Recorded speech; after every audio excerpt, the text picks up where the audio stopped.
Rekan-rekan wartawan sekalian, serta hadirin yang kami muliakan. Pertama-tama kita panjatkan puji syukur kehadirat Tuhan Yang Maha Esa, Allah Subhanahu wa Ta'ala, karena atas perkenannya kita dapat melaksanakan dan menghadiri rapat hari ini dalam keadaan sehat walafiat. Sebelumnya kami dari pimpinan dan anggota Komisi 3 menyampaikan duka cita yang mendalam atas berpulangnya Gus Alamuddin Dimyoti Rois, rekan kita anggota Komisi 11 fraksi Partai Kebangkitan Bangsa yang mengalami kecelakaan di tol di Jawa Tengah beberapa hari yang lalu dan pagi ini meninggal dunia. Kita doakan semoga almarhum husnul khotimah ya, dan mendapat tempat terbaik di sisi Allah Subhanahu wa Ta'ala. Rekan-rekan sekalian, sesuai dengan laporan sekretariat, hari ini quorum sudah terpenuhi ya. Saya mohon perkenan rekan-rekan, rapat ini kita nyatakan terbuka untuk umum ya. Nanti Pak Jamdatun menyampaikan ini paparan lalu tanya jawab dan kesimpulan. Saya perlu informasikan rekan-rekan bahwa Pak Jamdatun hari ini pukul 12.30 ada rapat di Kemenkumham, Pak Jamdatun, rapat terkait KUHP mendapat tugas dari Pak Jaksa Agung. Jadi rapat ini kita selesaikan jam 12 tepat ya Pak ya, rekan-rekan ya, Pak Jamdatun ya. Jadi biar ada waktu Pak Jamdatun nanti geser ke Kumham, ke Kementerian Hukum. Ya, bisa disepakati ya. Langsung Pak Jamdatun mungkin kalau sudah punya PowerPoint ya pointernya saja Pak Jamdatun biar kita lebih cepat juga ya disampaikan. Monggo. Baik, terima kasih pimpinan. Assalamualaikum warahmatullahi wabarakatuh.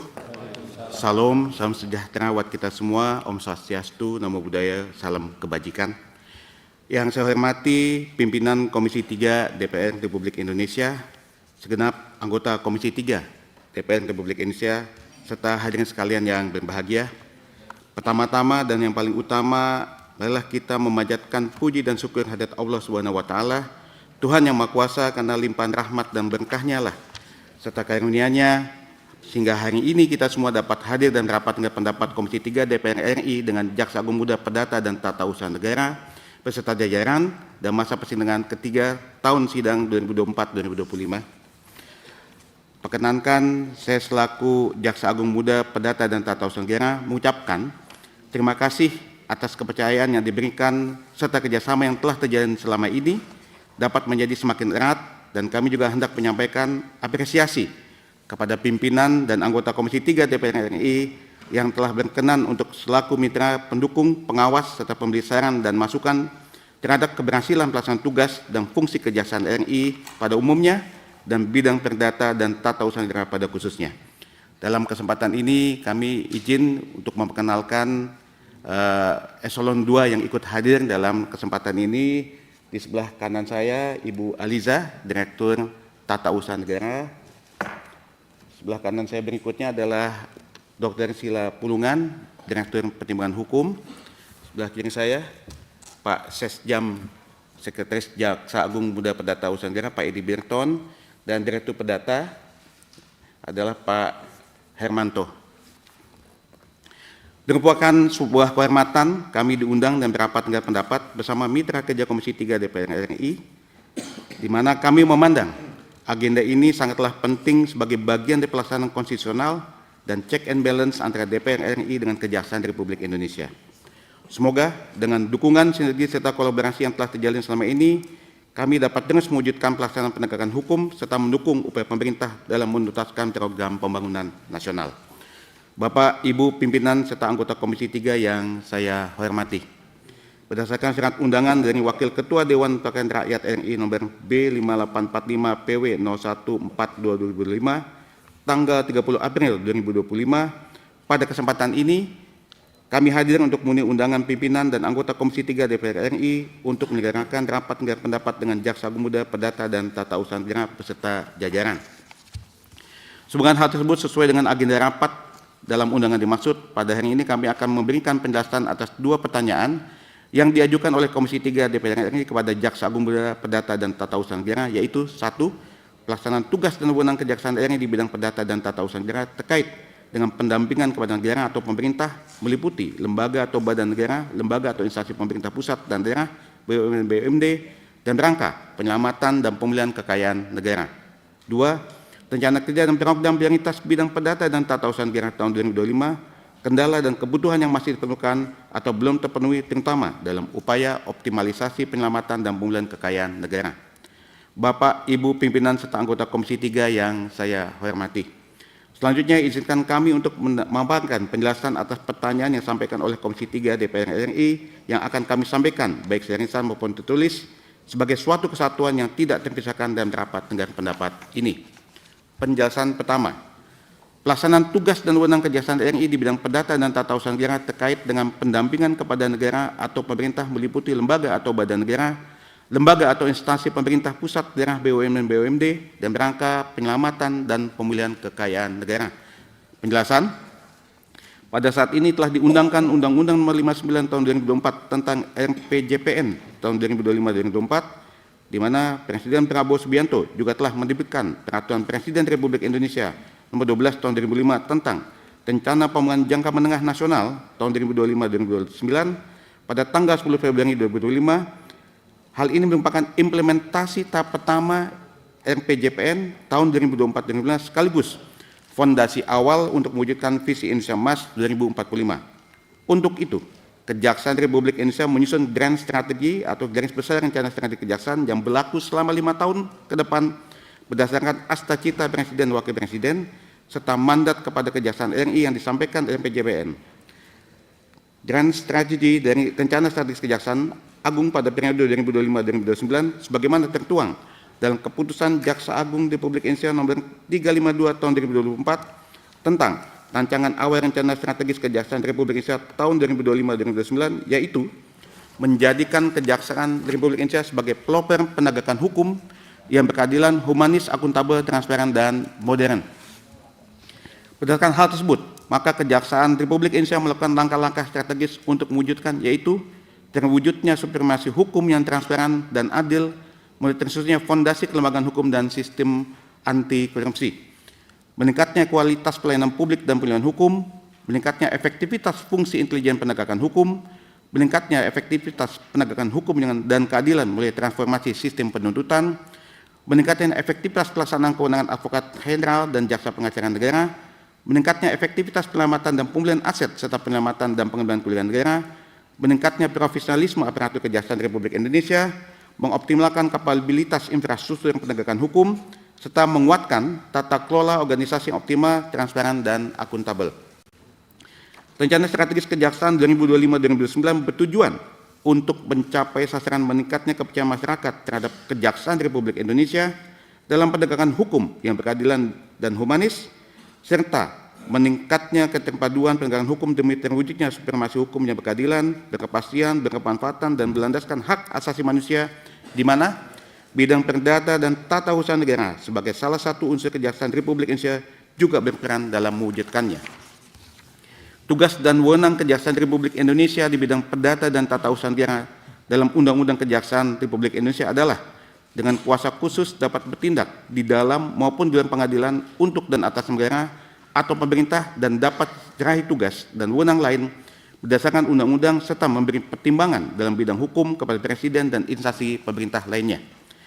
Sebagai unsur pembantu pimpinan di Kejaksaan Republik Indonesia yang melaksanakan tugas dan wewenang Kejaksaan Republik Indonesia dalam bidang perdata dan tata usaha negara, maka Jaksa Agung Perdata dan Tata Usaha Negara memiliki tugas dan wewenang yang meliputi penegakan hukum, bantuan hukum, pertimbangan hukum, dan tindakan hukum lainnya kepada negara atau pemerintah meliputi Presiden, lembaga instansi pemerintah pusat dan daerah, badan usaha milik negara ataupun daerah di bidang perdata dan tata usaha negara untuk menyelamatkan, memulihkan kekayaan negara, menjadi kuasa dalam menangani perkara di Mahkamah Konstitusi, bertindak sebagai jaksa pengacara negara di bidang perdata dan tata usaha negara, serta ketatanegaraan di semua lingkungan peradilan, baik di dalam maupun di luar pengadilan, untuk dan atas nama negara pemerintah, maupun kepentingan umum, menjalankan fungsi dan kewenangannya di bidang kependataan dan atau bidang publik lainnya, sebagaimana diatur dalam undang-undang, menegakkan kewibawahan pemerintah dan negara, serta memberikan pelayanan hukum kepada masyarakat. Selanjutnya, mengenai rincian capaian kinerja bidang perdata dan tata usaha negara, kami sampaikan sebagai berikut. Data yang kami sampaikan dalam perkara perdata dan tata usaha negara periode 1 Januari 2024 sampai pun 31 Desember 2024 yang merupakan gabungan antara yang dilakukan pihak Kejaksaan Agung Republik Indonesia serta Kejaksaan Tinggi Seluruh Indonesia, di mana bantuan hukum perdata berupa litigasi sejumlah 773, bantuan hukum perdata non litigasi dengan total 17.197, bantuan hukum tun litigasi sejumlah 150, pertimbangan hukum legal opinion dengan total 316, legal assistant 6.136, pelayanan hukum sejumlah 10.996, dan tindakan hukum lainnya sejumlah 163. Untuk penanganan perkara Datun periode 1 Januari 2025 sampai dengan 30 April 2025 yang gabungan total antara Kejaksaan Agung Republik Indonesia dengan Kejaksaan Tinggi, bantuan hukum perdata berupa litigasi sejumlah 242, bantuan hukum perdata non litigasi sejumlah 2.818, bantuan hukum tun litigasi sejumlah 50, untuk penanganan hukum legal opinion 75, legal assistant 955, pelayanan hukum sejumlah 3.147, dan tindakan hukum lainnya sejumlah 47. Berikut ini kami akan sampaikan juga data penyelamatan keuangan negara yang merupakan hasil kegiatan bantuan hukum, perlindungan hukum, dan tindakan hukum lainnya yang diberikan kepada negara, pemerintah, dan berangka melindungi keuangan atau kekayaan negara dan permasalahan hukum atau potensi klaim, tuntutan, atau gugatan dari pihak lain di bidang perdata dan tata usaha negara. Berbeda dari Pitsus yang memang secara nyata uang penyelamatannya memang dipegang oleh kejaksaan, untuk pihak hak Datun perbedaannya ada penyelamatan dalam konteks bahwa kita berhasil mencegah negara keluar uang. Jadi bukan dalam konteks bagaimana Pitsus di mana uang ataupun asetnya memang dipegang oleh bidang Pitsus. Sedangkan kalau Datun perbedaannya adalah kita mencegah negara pengeluaran karena ada suatu gugatan ataupun tindakan hukum lainnya. Jumlah total penyelamatan keuangan negara yang berasal dari bidang perdata dan tata usaha negara periode 1 Januari 2024 hingga 30 April 2025 di Kejaksaan Agung dan Kejaksaan Tinggi adalah sebagai berikut. Untuk rupiah sejumlah 26 triliun ya. 26.925.317.19.377,31. Ini dalam konteks bukan uangnya dari kami, tapi kami berhasil mencegah negara keluaran selanjutnya. Termasuk juga yang aset bergerak yang dalam hal ini adalah 107.441 kg emas batangan antam. Selain dari penyerapan keuangan negara, bidang perdata dan tata usaha negara juga melakukan pemulihan keuangan negara yang merupakan hasil dari kegiatan penegakan hukum, bantuan hukum, pertimbangan hukum, dan tindakan hukum lainnya yang diberikan kepada negara, pemerintah, dan berangka melindungi keuangan atau kekayaan negara untuk mengembalikan keuangan negara ataupun kekayaan negara yang datanya adalah sebagai berikut. Jumlah total pemulihan keuangan negara yang berasal dari bidang perdata dan tata usaha negara sejak 1 Januari 2024 hingga 30 April, gabungan Kejaksaan Tinggi maupun Kejaksaan Tinggi adalah sebesar 5.383.681.879,40, dan selain melaksanakan tugas sebagaimana tersebut di atas, Jamdatun juga melaksanakan tugas direktif Presiden, salah satunya yaitu melakukan pendampingan dan proyek strategis nasional sebagaimana diamanatkan dalam Instruksi Presiden nomor 1 tahun 2016 tentang percepatan pelaksanaan proyek strategis nasional. Pesatnya pembangunan segala sektor baik secara kuantitatif maupun kualitatif sering membuka celah terjadinya masalah hukum dan sengketa hukum serta perkara hukum antara lain di bidang perdata dan tata usaha negara, di mana untuk mereduksi potensi penyimpangan tersebut, Presiden melakukan Instruksi Presiden nomor 1 tahun 2016 tentang percepatan pelaksanaan proyek strategis nasional yang menginstruksikan kepada Jaksa Agung Republik Indonesia untuk memberikan pendampingan pertimbangan hukum yang diperlukan dalam percepatan pelaksanaan proyek strategis nasional. Pendampingan diberikan oleh bidang perdata dan tata usaha negara dalam pelaksanaan proyek strategis nasional dan proyek strategis daerah memiliki perbedaan dengan pengamanan, pembangunan strategis yang diberikan oleh bidang intelijen Kejaksaan Republik Indonesia. Perbedaan di pendampingan proyek strategis nasional oleh bidang perdata dan tata usaha negara dilakukan mulai pendampingan hukum, yaitu legal assistance, yaitu layanan yang diberikan oleh JPN berupa konsultasi hukum dan ruang lingkup perdata dan hukum administrasi negara yang dilakukan secara berkelanjutan atas suatu kegiatan tertentu dan berangka memitigasi risiko hukum, tata kelola penerapan keuangan negara atau kekayaan negara, pemulihan keuangan negara atau kekayaan negara yang dilaksanakan berdasarkan Peraturan Kejaksaan Republik Indonesia Nomor 7 Tahun 2001 tentang pedoman pelaksanaan penegakan hukum, bantuan hukum, penegakan hukum, tindakan hukum lainnya, dan pelayanan hukum di bidang perdata dan tata usaha negara. Sementara pengamanan pembangunan strategis yang dilakukan oleh bidang intelijen dilaksanakan berdasarkan petunjuk teknis Jaksa Agung Muda Intelijen nomor B484D DPP 03 2020 tentang pelaksanaan kegiatan pengamanan pembangunan strategis, di mana kegiatannya merupakan bagian dari peran intelijen penegakan hukum yang melakukan upaya pekerjaan kegiatan dan tindakan untuk deteksi dini dan peringatan dini dan rangka pencegahan, penangkalan, dan penanggulangan terhadap hakikat ancaman yang mungkin timbul dalam mengancam kepentingan dan keamanan pelaksanaan pembangunan strategis. Pada bagian ini kami akan sampaikan data pendampingan proyek strategis nasional dan proyek strategis daerah oleh bidang perdata dan tata usaha daerah baik di Kejaksaan Agung maupun di Kejaksaan Tinggi dalam kurun 1 Januari 2024 hingga 30 April sebagai berikut. Untuk proyek strategis nasional sejumlah 13, proyek strategis daerah sejumlah 328 dengan nilai proyek yang didampingi senilai 1 triliun.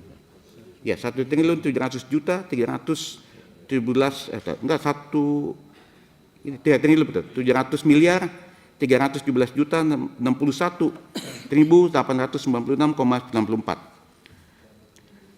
Jumlah total proyek strategis nasional dan proyek strategis daerah yang mendapat pendampingan dari bidang perdata dan tata usaha negara yang sebagian terkandung sampai atas adalah tugas direktif lainnya yang dilaksanakan oleh Jaksa Agung Muda Perdata dan Tata Usaha Negara, yaitu berdasarkan Keputusan Presiden Nomor 6 Tahun 2021 tentang Satuan Tugas Penanganan Hak Tagih Negara Bantuan Likuiditas (BLBI) yang berjalan hingga tanggal 31 Desember 2024, di mana Satgas BLBI telah menyelesaikan pada laporan keuangan pemerintah pusat tahun 2020 BLBI yang terdiri dari di mana PNBP tunai sebesar 1.784 miliar rupiah, penyerahan aset sebesar 288 miliar atau setara dengan total luas aset 3.079.958 meter persegi, penyitaan barang jaminan dan atau harta kekayaan lainnya sebesar 17.354.799,38 meter persegi dengan estimasi nilai sebesar 19.792 miliar,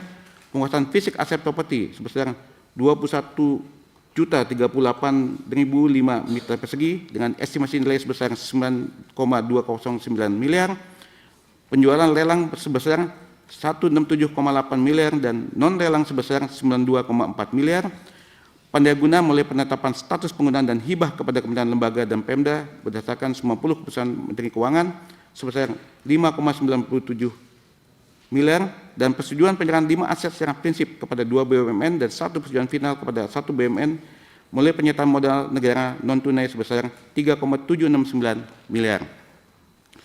Dalam kurun waktu 2024, bidang perdata dan tata usaha negara juga melaksanakan rencana aksi nasional BPJS Kesehatan berdasarkan instruksi Jaksa Agung nomor 11 tahun 2023 tentang pelaksanaan rencana aksi nasional optimalisasi pelaksanaan program jaminan kesehatan nasional di lingkungan Kejaksaan Republik Indonesia sebanyak 1.454 SKK dengan nominal sebesar 18 miliar 331.427.153 dan BPJS Ketenagakerjaan berdasarkan instruksi Jaksa Agung nomor 10 tahun 2003 tentang pelaksanaan rencana aksi nasional optimalisasi pelaksanaan program jaminan nasional ketenagakerjaan di lingkungan Kejaksaan Republik Indonesia sebanyak 54 SKK dengan nominal 7.454.299.971,85. Bidang perdata dan tata usaha negara juga melakukan penyelesaian tunggakan uang pengganti yang diputus berdasarkan Undang-Undang Nomor 3 Tahun 71 tentang pemberantasan tindak pidana korupsi, yaitu yang dilakukan melalui mekanisme cicilan uang pengganti sebesar 2.130.627.818 dan mekanisme penghapusan uang pengganti sejumlah Rp1.265.929.716 yang dilakukan dalam kurun waktu 1 Januari 2024 hingga 30 April 2025. Penjelasan kedua tentang pertanyaan rencana kerja dan program prioritas bidang perdata dan tata usaha negara tahun 2025, kendala dan kebutuhan yang masih diperlukan atau belum terpenuhi, terutama dalam optimalisasi penyelamatan dan pemulihan kekayaan negara. Penjelasan. Bapak, Ibu, pimpinan serta anggota Komisi 3 yang saya hormati, dalam rencana strategis kejaksaan pada tahun 2025-2029, Kejaksaan juga melaksanakan program prioritas nasional yang dilaksanakan pada masing-masing bidang di Kejaksaan Republik Indonesia, termasuk program prioritas bidang perdata dan tata usaha negara yang mulai langkah-langkah dalam penyelesaian isu strategis sesuai dengan hasil rekomendasi rapat kerja teknis bidang perdata dan tata usaha negara tahun 2024, yakni menyiapkan posisi kejaksaan khususnya jaksa pengacara negara dan berencana pembangunan jangka panjang nasional 2025 sampai dengan 2045, menyiapkan peran jaksa pengacara negara sebagaimana diatur dalam Undang-Undang Nomor 7 Tahun 2022 tentang Pelindungan Data Pribadi, penguatan penerimaan negara bukan pajak dari jaksa pengacara negara dalam pemberian jasa layanan hukum di bidang perdata dan tata usaha negara, mengupayakan penyusunan standar biaya keluaran untuk layanan jaksa pengacara negara, penguatan struktur organisasi dan tata kerja Jaksa Agung Muda Perdata dan Tata Usaha Negara untuk mendukung kedudukan Jaksa Agung Indonesia tidak hanya sebagai perwakilan jenderal, namun juga sebagai advokat jenderal dan solisitor jenderal. Membangun penyamaan persepsi jajaran bidang perdata dan tata usaha negara di seluruh Indonesia dan pelaksanaan penegakan hukum, bantuan hukum, pertimbangan hukum, tindakan hukum lain, dan pelayanan hukum di bidang perdata dan tata usaha negara. Serta membangun kesamaan kualitas dalam pemberian jasa hukum di bidang perdata dan tata usaha negara. Kendala yang saat ini ada di bidang datun antara lain, yaitu perlunya peningkatan pemahaman para jaksa pengacara negara agar lebih profesional dan berintegritas dalam melaksanakan tugas dan fungsi kejaksaan RI di bidang datun yang terkait dengan fungsi ketatanegaraan guna memperkuat kedudukan Jaksa Agung Republik Indonesia sebagai advokat jenderal dan solisitor jenderal, dan pelaksanaan mediasi penal, pemberian akses blat di bidang datun, penguatan peran JPN dalam organisasi internasional, penguatan program pelatihan intensif serta sertifikasi untuk meningkatkan kemampuan dan pengetahuan JPN dalam arbitrase internasional atau dalam pelaksanaan peran bidang perdata dan tata usaha negara melalui pendekatan Deferred Prosecution Agreement. Sejalan dengan itu, perlu peningkatan persepsi mengenai penerapan non-confiscation based forfeiture yang sejatinya merupakan embodimentasi dari ratifikasi UNCAC tahun 2023 melalui Undang-Undang Nomor 7 tahun 2006 tentang pengesahan UNCAC. Dalam pasal 54 ayat 1 huruf C UNCAC mengharuskan semua negara pihak untuk mempertimbangkan tindakan-tindakan yang dianggap perlu sehingga perampasan aset tanpa tuntutan pidana sebagai optimalisasi terhadap pengambilan stolen aset recovery hasil tindak pidana korupsi, di mana pengadilan dapat menetapkan perampasan aset tersebut tanpa menunggu putusan tindak pidana yang dilakukan pelaku kejahatan. Pada saat ini, RUU tentang perampasan aset tindak pidana telah diusulkan, di mana tidak hanya untuk pemberantasan tindak pidana korupsi, namun juga berlaku untuk semua bentuk kejahatan tindak pidana berdimensi ekonomi, mulai dari penghindaran pajak, penipuan, penggelapan, perusakan lingkungan, hingga kejahatan yang berkaitan dengan perdagangan orang. 2. Perlu peningkatan kinerja jaksa pengacara negara dalam pemberian jasa layanan hukum untuk optimalisasi tugas dan fungsi kejaksaan Republik Indonesia di bidang datun yang terdapat dalam undang-undang lain di luar undang-undang kejaksaan seperti kewenangan jaksa dan memberikan pertimbangan teknis hukum kepada Mahkamah Agung yang mencakup perdata tun dan pengujian peraturan perundang-undangan di bawah undang-undang sebagaimana diatur dalam Undang-Undang 14 tahun 85 tentang Mahkamah Agung. Perlu optimalisasi kewenangan jaksa dalam penanganan perkara perdataan seperti yang berkaitan dengan perkawinan dan hukuman keluarga sebagai Undang-Undang 174 Jungto nomor 16 tahun 2011 tentang perkawinan. Perlunya optimalisasi kewenangan jaksa dalam pemberian perseorangan terbatas sebagaimana dalam Undang-Undang 40 tahun 2007 yang sebenarnya diubah dengan Undang-Undang nomor 6 tahun 2003 dan tentang penetapan peraturan pemerintah pengganti Undang-Undang nomor 2 tahun 2002 tentang Cipta Kerja yang menjadi undang-undang. Serta perlunya optimalisasi kewenangan jaksa terkait keperdataan yang berhubungan dengan pembubaran yayasan, pembatalan pengangkatan, pemberhentian atau penggantian pengurus pengawasan yayasan sebagaimana itu dalam Undang-Undang nomor 16 tahun 2021, Jungto nomor 28 tahun 2004 tentang yayasan, serta perlunya optimalisasi kewenangan jaksa dalam mengajukan permohonan pilot dengan alasan untuk kepentingan umum sebagaimana diatur dalam Undang-Undang 37 tahun 2004 tentang kepilitan dan penurunan kewajiban pembayaran utang, perlunya juga optimalisasi kewenangan jaksa dalam mengajukan gugatan pembenaran merek sebagai pihak yang berkepentingan sebagai diatur dalam Undang-Undang 20 tahun 2016 tentang merek dan identifikasi geografis. Juga perlunya optimalisasi kewenangan jaksa dalam mengajukan optimalisasi penghapusan paten sebagai diatur dalam Undang-Undang Nomor 13 tahun 2011 tentang paten. Perlu juga optimalisasi peran jaksa untuk melakukan gugatan perdata terhadap ahli waris tersangka terdakwa perkara tindak pidana korupsi yang meninggal dunia pada saat penyidikan atau penuntutan, sedang secara nyata telah ada kerugian negara sebagaimana diatur dalam Undang-Undang 31 tahun 99, Junto Undang-Undang Nomor 20 tahun 2021 tentang pemberantasan tindak korupsi, serta perlunya optimalisasi peran jaksa dalam penyelesaian sengketa perlindungan data pribadi sebagaimana diatur dalam Undang-Undang Nomor 27 tahun 2022 tentang pelindungan data pribadi. Bapak Ibu pimpinan serta anggota Komisi 3 yang saya hormati, sebelum mengakhiri penjelasan ini dengan kerendahan hati atas nama pribadi maupun sebagai Jaksa Agung Muda Perdata dan Tata Usaha Negara, saya mengucapkan terima kasih dan memberikan apresiasi setinggi-tingginya kepada pimpinan dan anggota Komisi 3 DPR RI yang telah memberikan perhatian khusus terhadap institusi kejaksaan Republik Indonesia, khususnya di bidang perdata dan tata usaha negara. Dalam kesempatan ini kami juga izin untuk menyampaikan salam hormat dari pimpinan kami Jaksa Agung Republik Indonesia kepada pimpinan Komisi 3 serta anggota Komisi 3 lainnya. Ucapan terima kasih dan apresiasi juga kami sampaikan atas dukungan pimpinan dan anggota Komisi 3 DPR RI dan proses penganggaran sehingga institusi kejaksaan Republik Indonesia dan bidang pidana dan tata usaha negara dapat memperoleh tambahan anggaran untuk menjalankan kegiatan yang berhubungan dengan tugas dan fungsinya. Demikian penjelasan yang kami sampaikan kepada pimpinan dan anggota Komisi 3 DPR Republik Indonesia. Semoga Tuhan Yang Maha Kuasa, Allah Subhanahu wa Ta'ala, senantiasa memberikan limpahan berkah dan rahmatnya kepada kita sekalian demi pengabdian kepada bangsa dan negara. Demikian, sekian dan terima kasih. Wabillahi taufiq wal hidayah. Wassalamualaikum warahmatullahi wabarakatuh. Salam, salam sejahtera buat kita semua. Om Santi Santi Santi Om. Nama budaya, salam kebajikan.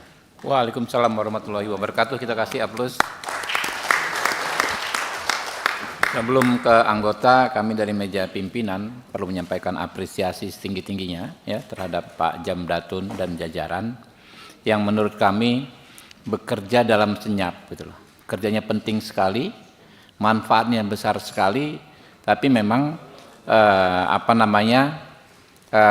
selama ini kurang disorot karena Bapak kerja di hulunya Pak, pasti besar sekali yang sudah diselamatkan. Dan saya amati sekali ya perkembangan setidaknya 5 tahun terakhir kerja-kerja teman Datun ini, apakah di Kejaksaan Agung, di Kejaksaan Tinggi, itu luar biasa melakukan pencegahan dan penyelamatan ya. Dan ke depan saya pikir ini perlu dimaksimalkan lagi Pak, termasuk skill teman-teman ini. Kan ini ujung tombak sekarang. Pak Prabowo punya agenda besar misalnya Danantara, ya kan ya. Sekian ribu triliun itu ada aset negara di sana. Tentu akan ada masalah-masalah hukum di situ Pak. Masalah hukum apakah berhadapan dengan pihak lain dan lain sebagainya. Ujung tombak penyelamatannya itu justru di awal di bapak-bapak ini, gitu kan ya. Jadi target besar yang terkangkum dalam Astra Cita oleh Pak Prabowo itu, menurut saya justru peran penting kejaksaan dalam hal ini Datun ya, itu sangat diperlukan ke depan ya. Begitu juga di daerah-daerah Pak, saya mendapat banyak sekali masukan dari kepala-kepala daerah yang mereka sangat antusias dengan institusi Datun ini. Ya, mereka punya target-target masing-masing di daerah-daerah dan minta jangan sampai ya kerja-kerja mereka nanti ada terpapar peristiwa-peristiwa tipikor, ya kan? Dari awal didampingi oleh Jamdatun dan ketika nanti berhadapan dengan institusi lain dalam konteks hukum, yang diandalkan sebetulnya paling ideal adalah Datun dari ini, teman-teman dari kejaksaan ini, daripada misalnya BUMN atau pemerintah daerah sewa advokat, ya. Kita nggak ngerti integritasnya. Kalau integritas kawan-kawan ini nggak perlu ditanyakan lagi ya. Integritas teman-teman Datun nggak perlu ditanyakan lagi. Jadi kita support full Pak Jamdatun ya. Teman-teman Pak Inca ada yang disampaikan? Nanti, oh anggota boleh. Siapa? Pak Rudi Lalo atau siapa? Silakan. Terima kasih pimpinan Ketua Komisi 3 beserta anggota Komisi 3 Pak Narendra. Saya tahu betul Pak Narendra pernah aspidum di Kejaksaan Tinggi Sulawesi Selatan. Saya tahu beliau ini salah satu otaknya kejaksaan ini. Beserta jajaran tanpa menyapa satu persatu. Saya setuju dengan pernyataan Pak Ketua kita, Pak Habibur Rahman, sekaitan dengan posisi Jamdatun ini seharusnya menjadi garda terdepan. Dan betul, pasti banyak pemerintah daerah, khususnya lembaga-lembaga di daerah, BUMD, punya kepentingan terhadap keberadaan institusi Jamdatun ini, Pak. Datun ini. Tetapi ini mungkin saya butuh penjelasan dari Pak Narendra. Ini seringkali juga curhatan. Saya banyak mendengar juga. Kadang-kadang mungkin minta nasihat dari Datun, bagaimana pengelolaan aset di daerah. Ya. Dalam rekomendasinya mungkin didengar, dijalankan. Dalam proses 5 tahun ketika berganti pemain, tiba-tiba kejaksaan sendiri yang masuk misalkan. Nah, misalkan Pemda atau BUMD minta advice di Datun. Dalam perjalanan 5 tahun berganti pemain posisi, tiba-tiba ada panggilan oleh misalkan Intel atau Pitsus. Nah, maksud saya di sini Pak Narendra, bisakah kemudian ketika lembaga negara atau lembaga daerah ini sudah diberi advice masuk penasihat dari Datun, kemudian posisinya rekomendasi dari Datun ini dia bisa diamankan gitu loh, tidak diutak-atik lagi oleh Intel atau Pitsus, kira-kira begitu. Apakah memungkinkan dibuatkan semacam regulasi atau aturan sehingga ketika Datun sudah memberi advice atau menjadi penasihat dari BUMD tertentu misalkan, tidak lagi diganggu-ganggu oleh Intel misalkan atau Pitsus lainnya. Bagaimana pandangan Pak Narendra soal tersebut? Kira-kira itu pendapat saya Pak Ketua. Terima kasih. Assalamualaikum warahmatullahi wabarakatuh. Dari sayap kiri ada Jenderal Adang Darajatun, silakan. Assalamualaikum warahmatullahi wabarakatuh. Yang kami hormati pimpinan Komisi 3, anggota Komisi 3, dan juga Jamdatun, Pak Narendra, terima kasih. Kalau saya mungkin malu bertanya sesat di jalan gitu. Terus terang apa yang disampaikan oleh pimpinan Komisi 3 itu betul sekali bahwa hal-hal yang berhubungan Datun ini sangat menarik. Jadi kalau saya bertanya tentang teknis, saya tidak malu kalau saya memang mungkin kurang mendalami. Saya berangkat dari halaman 14 saja misalnya. Satu, meningkatkan pemahaman para jaksa pengacara negara agar profesional. Nah, anggap aja saya jaksanya, Pak. Nah, lalu di halaman 7, data penyelamatan keuangan negara di bidang Datun, periode Januari sampai Desember, itu banyak sekali, Pak, jumlahnya. Saya tertarik, seperti tadi disampaikan oleh pimpinan Komisi 3, kami tolong diceritakan, Pak, mekanisme sampai kita memperoleh penyelamatan keuangan negara. Kembali lagi, saya tidak malu untuk bertanya, jadi kami dijelaskan sehingga kami mengerti tentang posisi Datun dan apa kerja Datun. Terima kasih. Masih ada lagi dari kanan? Yes, Pak Beni Utama. Senior jaksa nih, Pak. Terima kasih pimpinan, rekan-rekan dari Jamdatun yang kami hormati. Saya barangkali lebih menguatkan apa yang disampaikan Pak Rudi Lalo tadi. Biasanya di daerah Pak Jamdatun, pemerintah daerah itu suka minta pendampingan lah. Malah ada MOU biasanya antara pemerintah daerah dengan kejaksaan. Terutama dalam pendampingan proyek-proyek strategis yang sifatnya lokal lah, strategis lokal. Jadi bukan strategis nasional, strategis lokal. pendampingan ini sudah berjalan. Kemudian setelah proyek ini kita sebutlah sebuah proyek pemerintah ini sudah selesai, pemerintah daerah, ada laporan atau pengaduan masyarakat terhadap sebuah proyek ini. Yang dari awal sebenarnya sudah ada pendampingan dari kejaksaan, khususnya Datun. Nah, kemudian Intel atau Pisus turun, atau kepolisian turun memeriksa proyek ini. Ini tentu juga melemahkan fungsi pendampingan yang diberikan oleh Datun tadi. Apalagi kalau nanti dalam tingkat penyelidikan atau penyidikan yang dilakukan oleh teman-teman APH di luar Datun tadi, ya, menemukan terjadinya tindak pidana. Ini kan lebih runyam lagi nanti. Ya, artinya peran Datun ini saya melihat bersaran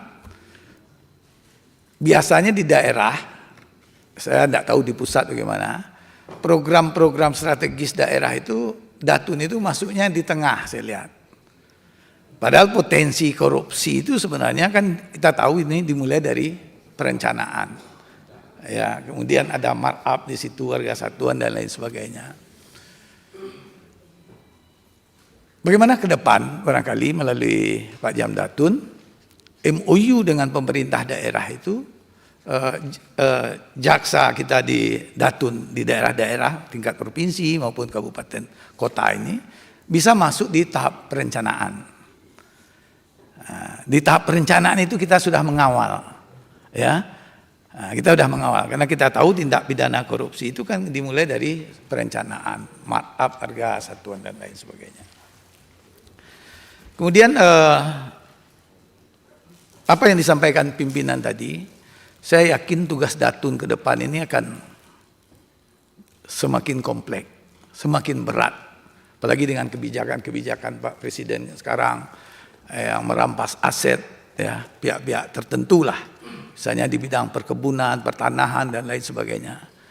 Saya pikir orang-orang yang kita rampas asetnya nih, dia tidak akan diam aja itu.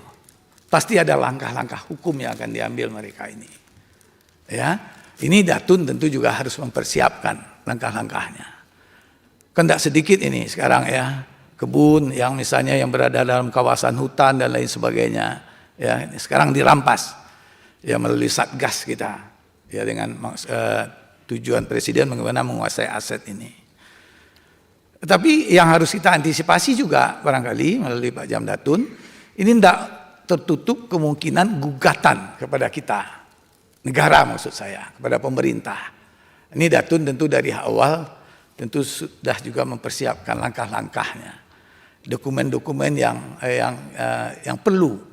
Saya percaya ini tidak ya namanya orang asetnya dirampas, ya dengan tentu dengan dia punya argumen juga, ada lawyernya juga, tentu dia juga punya argumentasi yang memadai juga untuk berhadapan dengan kita, dengan negara maksudnya kita. Nah, pada posisi ini tentu Jamdatun akan mewakili negara, ya akan mewakili pemerintah dan negara.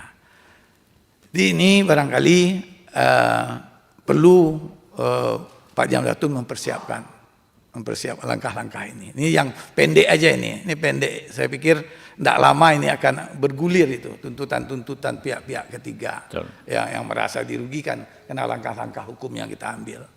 Ya, saya pikir dua itu aja dulu. Nanti kalau memang ada waktu kita tambahkan nanti. Terima kasih ya, pimpinan. Assalamualaikum warahmatullahi wabarakatuh. Waalaikumsalam warahmatullahi wabarakatuh. Beliau ini lengkap. Jaksa, lalu pensiun jadi bupati, sekarang di DPR. Jadi sebetulnya kalau mau cari solusi sebetulnya beliau tuh yang bisa kasih solusi itu. Iya kan? Pernah mengusut, pernah minta pendampingan, sekarang di bagian bikin regulasi. Berikutnya Pak Hasbiollah Ilyas, setelah itu Pak Bimantara Wiono. Terima kasih pimpinan Pak Jamdatun yang saya hormati dan anggota Komisi 3. Yang langsung saja saya Pak, untuk mempersingkat waktu. Ini banyak pertanyaan di masyarakat akhir-akhir ini, penyitaan yang didapat dari Jamdatun. Yang saya ingin tanyakan itu bagaimana terpidana korupsi itu mengembalikan uang negara itu yang kita sita, atau mereka misalnya asetnya itu tidak sampai. Ada beberapa kejadian, misalnya salah satu kasus di DKI Jakarta, Pak. Salah satu kasus di DKI Jakarta, ini kan kalau yang saya lihat dari hasil yang Bapak berikan, catatan yang Bapak berikan, itu barangnya sudah ada, bisa diambil. Ada salah satu contoh di DKI Jakarta ini, Pak, mereka ada asetnya sebenarnya. Penelusurannya bagaimana? Asetnya ada, tapi di tangan banyak orang gitu. Dan sampai sekarang, misalnya di Kejaksaan hari ini di DKI Jakarta, kalau nggak salah dia, saya tidak perlu sebutin namanya, itu hampir 31 miliar yang harus dikembalikan ke negara. Seakan-akan mereka pura-pura miskin tapi tidak kembali. Ini terpidana ini kan kadang-kadang pintar, Pak, main kucing-kucingannya. Ini yang saya pahami banyak di Pemda DKI, di Pemda di daerah mungkin seperti itu. Yang kedua, mohon maaf, Kejaksaan ini bisa dikatakan bisa mencegah korupsi, tapi juga menghambat pembangunan. Di daerah-daerah ini, Pak, hampir seluruh daerah. Saya mengalami pada waktu itu, di DKI misalnya, pembangunan ini banyak Pemda DKI Jakarta, kepala dinas itu takut untuk mengerjakan proyek-proyek yang ada, pekerjaan yang ada yang memang sangat dibutuhkan oleh masyarakat. Tapi mereka nggak berani mengerjakan. Karena kenapa? Karena aparat hukum, terutama dari Kejaksaan ini, sering ikutlah minta pekerjaan juga di dalamnya. Itu, Pak. Nah, supaya pembangunan di daerah-daerah berjalan. Oke, di pemerintah pusat misalnya, pemerintah pusat sangat bagus zaman Pak Prabowo ini. Tapi kalau pemerintah daerahnya tidak maksimal juga kan tidak mungkin menghasilkan pembangunan 5 tahun ke depan itu yang maksimal. Nah, makanya bisa tidak Jamdatun ini memberikan himbauan atau apalah supaya pemda-pemda di seluruh Indonesia itu dikawal dari awal. Saya sepakat dengan dari saudara kita ini tadi, dikawal dari awal, dari pembahasan dari awal. Karena biasanya kalau di Pemda itu mengusulkan anggaran di tengah, Pak, itu pasti ujung-ujungnya ditangkap itu, Pak. Kalau nggak ditangkap, jadi ATM penegak hukum biasa seperti itu. Terima kasih. Assalamualaikum warahmatullahi wabarakatuh. Pak Bimantoro, silakan. Terima kasih. Berikutnya Pak Nasir Jamil ya nanti ya. Terima kasih pimpinan dan seluruh anggota Komisi 3 yang saya hormati, Pak Jamdatun, beserta seluruh jajaran yang hadir pada pagi hari ini. Pertama-tama saya ingin memberikan apresiasi terkait penanganan perkara, selanjutnya pengungkapan perkara yang menyebabkan penyelamatan keuangan negara yang begitu besar. Saya ingin memberikan apresiasi itu. Dan juga kami melihat di sini pun sudah tersiarkan juga asta cita Bapak Presiden Prabowo, yaitu di mana pelopor penegakan hukum yang berkeadilan, humanis, serta transparan dan modern. Tapi Pak Jamdatun, kami di sini ingin menggarisbawahi mengenai poin transparan itu sendiri. Kami sangat senang sekali melihat paparan tentang penanganan perkara dan penyelamatan keuangan negara yang begitu bagus sekali oleh teman-teman Datun. Tetapi hari ini yang dirasakan oleh masyarakat hanya tahu Kejaksaan ini masalah tipikor saja, Pak. Masalah korupsi saja. Jadi hari ini kalau kita bicara masalah Kejaksaan, masyarakat awam pada umumnya, mereka hanya tahu penyelamatan keuangan negara itu melalui mekanisme pembongkaran kasus korupsi. Hanya itu mungkin yang ada di pikiran masyarakat. Oleh karena itu, mengenai tadi saya bahas poin transparan ini, ada baiknya Pak, di mana hasil-hasil yang luar biasa ini bisa lebih tersampaikan lagi terhadap publik, yaitu untuk optimalisasi dalam publikasi tentang penyelesaian perkara, penanganan perkara, serta penyelamatan keuangan negara. Kami mendorong agar kerja-kerja yang begitu bagus ini bisa tersampaikan di publik, Pak. Jangan sampai masyarakat ini hanya tahu, oke, kejaksaan hanya bisa mendapatkan penyelamatan keuangan negara melalui kasus korupsi aja, sedangkan di sini Datun perannya penting juga. Tentang bagaimana agar aset-aset negara ini tidak kalah dalam gugatan-gugatan yang sebenarnya itu gugatan-gugatan yang salah terhadap instansi-instansi terkait pemerintah ataupun BUMD ataupun BUMN. Selanjutnya Pak, kami pun ingin mendorong pola koordinasi dalam permasalahan instansi dan pendampingan hukumnya. Kami melihat di sini banyak sekali di daerah-daerah ini yang mana gugatan sudah berjalan, baru ada pendampingan hukumnya. Saya mohon dijelaskan bagaimana pola koordinasi dalam antar instansi ini terkait tentang pendampingan hukum yang bisa diberikan oleh Datun ini. Karena kami melihat apabila Datun bisa lebih interaktif lagi terhadap instansi-instansi pemerintah, kami sangat bisa memastikan penyelamatan keuangan negara pasti akan lebih banyak lagi Pak nanti yang bisa dihasilkan ke depannya. Sekali lagi saya ingin memberikan apresiasi terhadap penanganan perkara dan penyelamatan keuangan negara. Kami berharap Datun bisa lebih baik lagi ke depannya. Terima kasih pimpinan. Pak Nasir Jamil, silakan. Baik, terima kasih Ketua. Assalamualaikum warahmatullahi wabarakatuh.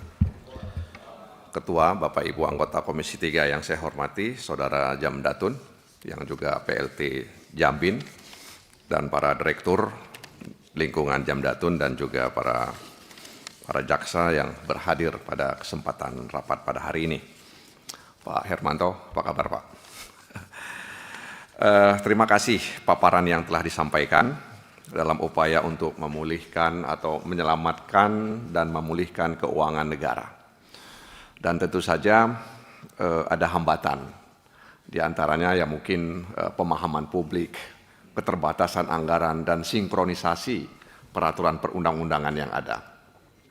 Nah, oleh karena itu, dalam kesempatan ini, masyarakat atau kami yang ada di ruangan ini juga ingin disuguhkan dengan satu kenyataan yang sebenarnya yang bisa dilakukan oleh jaksa sebagai pengacara negara.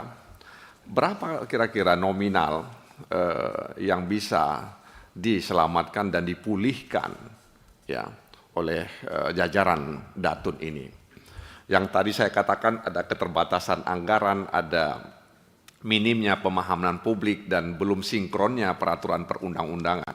Nah, kalau hambatan-hambatan ini misalnya bisa diselesaikan, ya mungkin bisa lebih, ya bisa lebih yang bisa diselamatkan dan juga yang bisa dipulihkan. Oleh karena itu, ya kita harus sampaikan saja apa adanya bahwa sebenarnya kalau situasinya seperti ini, maka kami akan bisa lebih dari apa yang diharapkan oleh masyarakat. Ya, kalau di sini kan di halaman berapa ini nggak ditulis halamannya? Enggak di belakang, agak-agak di belakang ini ada. Jadi kalau kita lihat data yang disuguhkan soal penyelamatan keuangan negara dan juga ada pemulihan keuangan negara di tahun 2024, di 2025. Ya tentu dengan segala keterbatasan yang ada, maka jajaran Datun bisa menyelamatkan dengan nominal seperti yang disuguhkan ini. Nah karena itu Saudara Jam Datun barangkali perlu disampaikan kepada kami ya terkait dengan peluang yang sebenarnya bisa didapatkan oleh Datun terkait dengan upaya untuk menyelamatkan dan memulihkan keuangan negara. Ada beberapa isu ya terkait dengan jajaran Datun ini.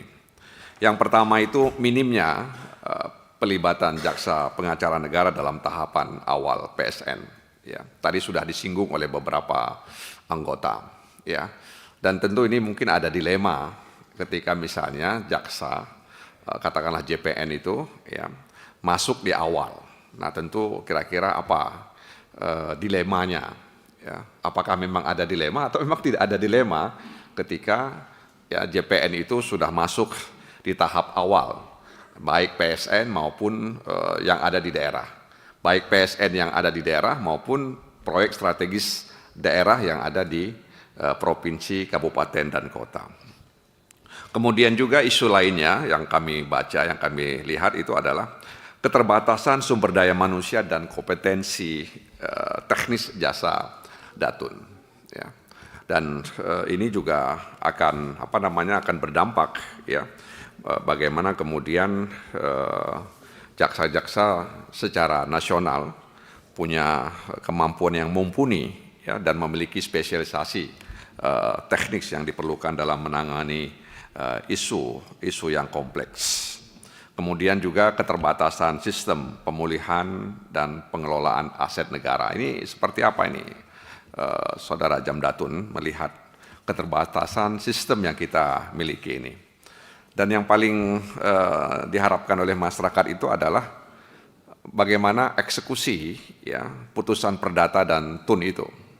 Terus terang saja memang sebahagian orang menilai masih rendah, ya masih rendahnya eksekusi putusan perdana dan tata usaha negara.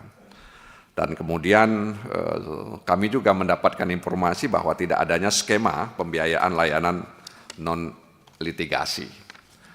Ya, oleh karena itu sejumlah isu yang tadi kami sampaikan, kami berharap agar Datun ini bisa memberikan informasi sehingga kemudian kita bersama-sama ya bisa membantu Datun ini baik yang ada di pusat maupun yang ada di daerah-daerah, dan tentu saja kalau kita suntik yang di atas maka diharapkan aliran suntikannya itu bisa ke daerah-daerah ya. Nah ini beberapa isu menurut saya yang mungkin penting untuk dicatat dan bagaimana kemudian rekomendasi daripada Jamdatun ya terkait dengan isu-isu yang saya sampaikan tadi. Dan yang paling saya harapkan itu adalah soal sebenarnya berapa yang bisa kita selamatkan ya dan berapa yang bisa kita pulihkan di tengah ya keterbatasan anggaran ya diskonsasinya peraturan perundangan ya dan juga tadi pemahaman masyarakat. Saya pikir bisa lebih dari angka yang disuguhkan oleh Jamdatun ini. Terima kasih Ketua atas kesempatan yang diberikan. Wassalamualaikum warahmatullahi wabarakatuh. Waalaikumsalam. Pak Inca. Terima kasih pimpinan. Pimpinan dan anggota Komisi 3 yang saya hormati, Saudara Jamdatun, Dr. R.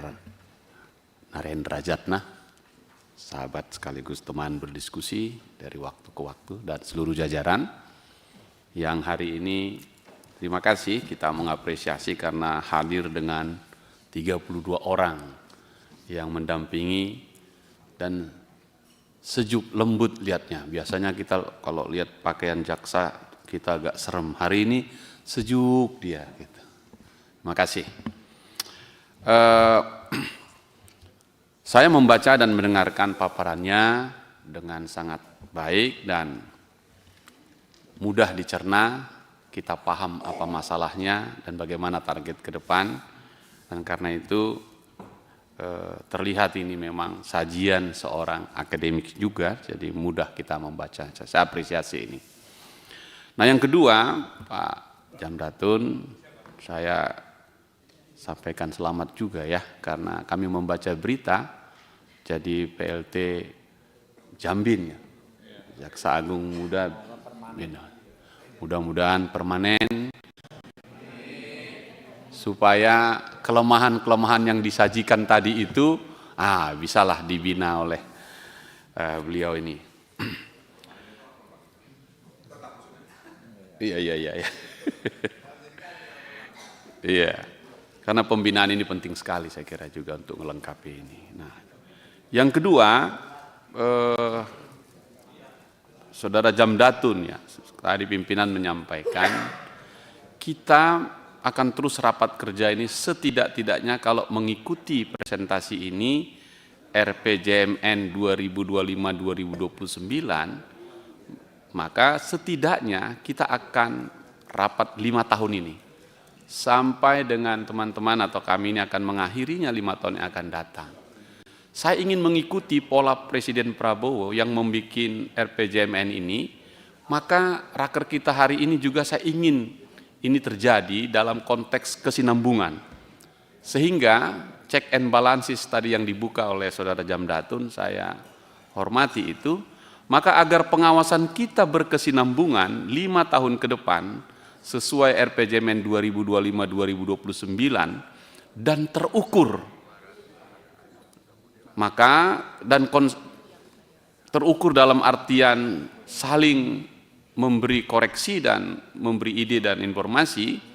Saya ingin meminta Saudara Jamdatun melengkapi data yang disajikan ini sangat lengkap, tapi sangat makro. Sangat makro. Karena itu nanti selepas ini atas izin pimpinan, Jamdatun akan mengirimkan secara tertulis kepada kita data ini lebih detail.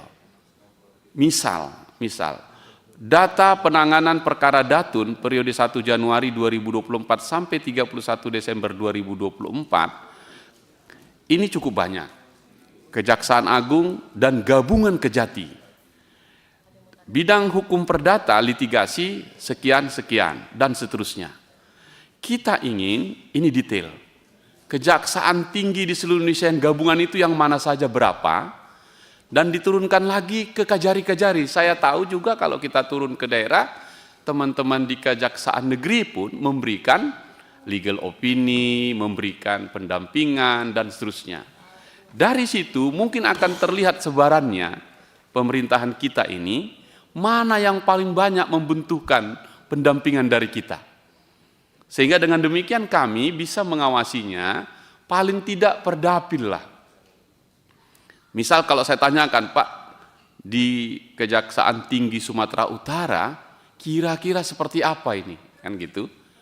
Dan kawan-kawan misalnya dari Maluku Utara, dari NTT dan seterusnya akan terlihat ini.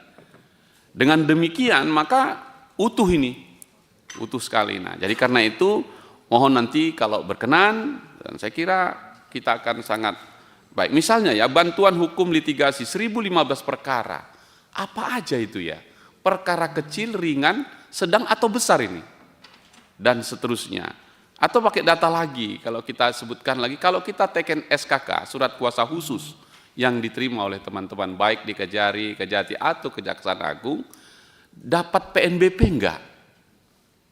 Berapa PNBP-nya untuk dapat itu? Dengan begitu kelihatan sekali kerja Jamdatun yang sangat sunyi, tapi tadi disebutkan angka-angka yang, dan saya setuju itu memang sebaiknya pencegahan inilah yang lebih dahulu dan Anda paling depan. Juga bisa dijelaskan misalnya detail lagi legal opinion.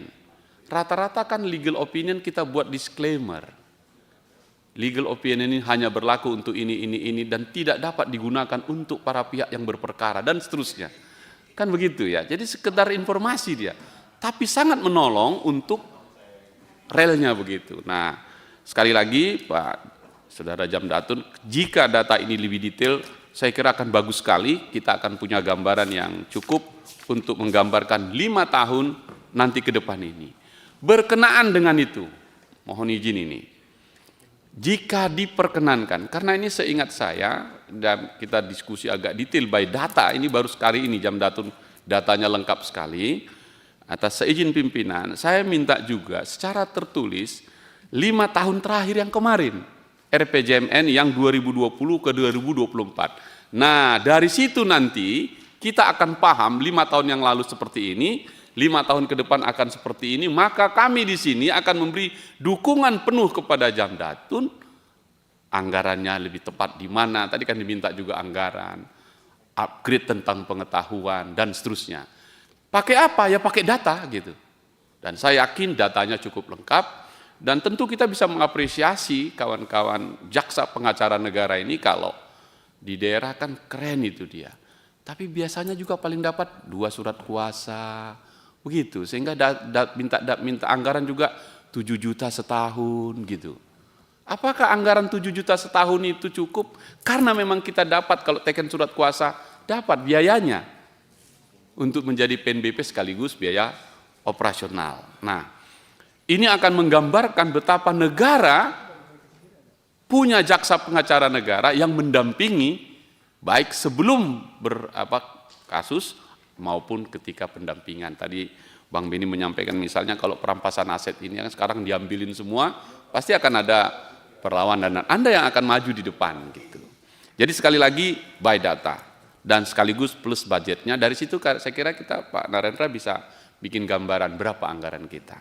Begitu pimpinan yang pertama, sekaligus saya mengapresiasi ini. Sekarang yang kedua, saya ingin studi kasus ini yang membuat kita agak mengerut dada ini, terutama soal kasus tanah, lebih khusus lagi tanah-tanah ex HGU PTPN. Saya lebih khusus lagi di Sumatera Utara, ex PTPN 2, jumlah tanahnya cukup luas. Kata-kata ex ini menarik ini karena ternyata setelah berakhir HGU-nya tidak diperpanjang.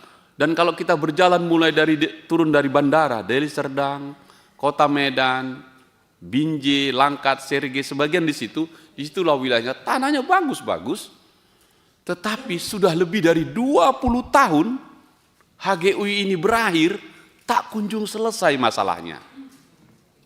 Padahal ini aset negara kan, yang juga teman-teman datang. Nah, pertanyaan saya misalnya Pak Jamdatun, apakah pernah Datun kita memberi legal opini mengatasi masalah ini? Atau Kajati kita, atau Kajari kita yang ada di situ untuk mengatasi ini?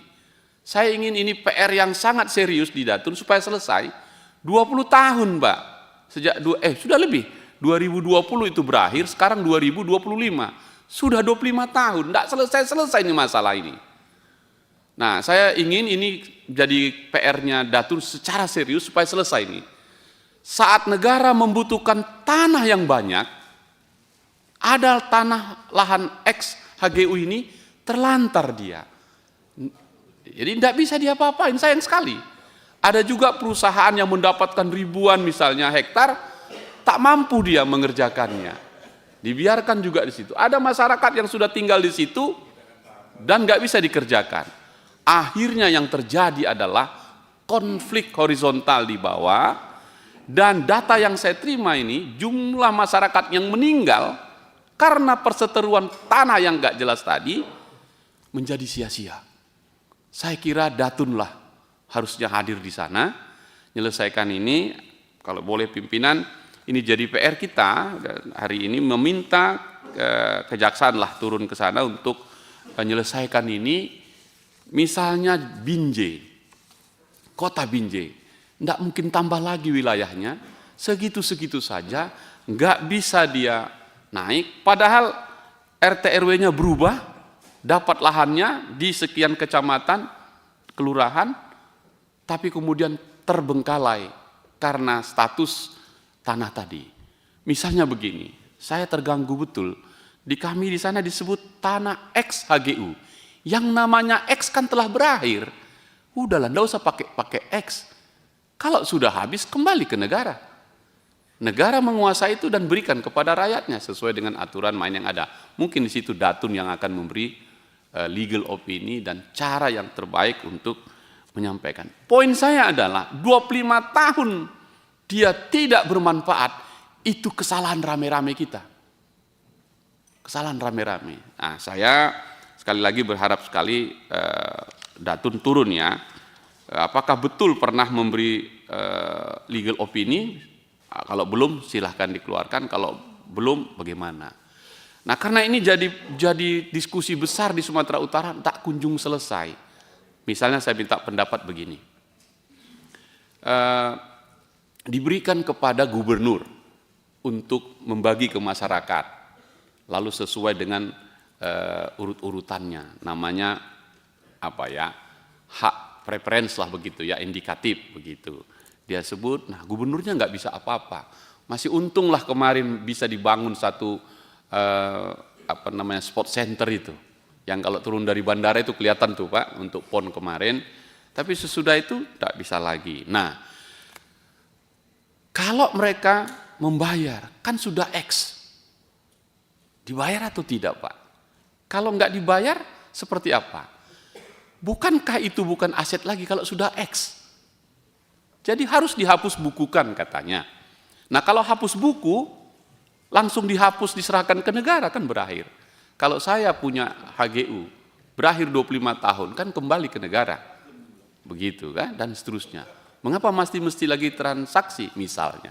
Sekali lagi, masa iya negara tidak bisa menuntaskan 25 tahun kasus ini?